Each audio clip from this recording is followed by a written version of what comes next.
నా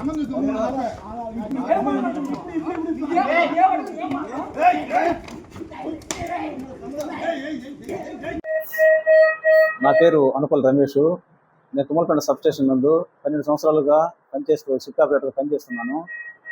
ఈరోజు నా డ్యూటీ 10 గంటలకు రిలీవ్ అయ్యి నా డ్యూటీ చేసుకుంటూ ఉన్నాను.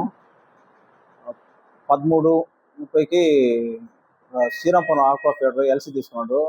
సంబంధిత జేఎల్ఎం రమేష్ గారు ఎల్సీ ఇచ్చాను. కన్జ్యూమరు 16:29కి ఫోన్ చేసి కరెంట్ ఏమైనా అడిగాడు.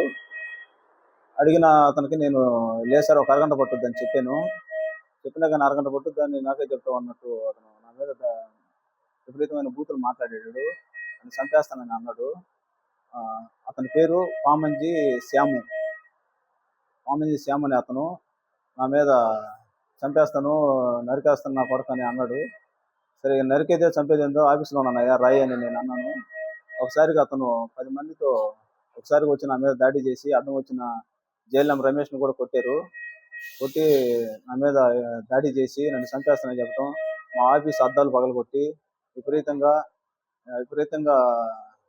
బూతులు మాట్లాడి ఇష్టప్రకారంగా వాళ్ళు చేశారు. నేను ప్రాణభయంతో భయపడిపోయి రోడ్డు మీదకి వచ్చేసి అక్కడ ఉన్నటువంటి ఒక వ్యక్తిని, మోహన్ అనే వ్యక్తిని అడిగే బండికిసుకొని నన్ను హాస్పిటల్లో తీసుకొచ్చి నన్ను హాస్పిటల్లో చేర్చారు. దీని మీద తగిన చర్యలు తీసుకోవాల్సిందిగా అధికారులను నేను కోరుకుంటున్నాను.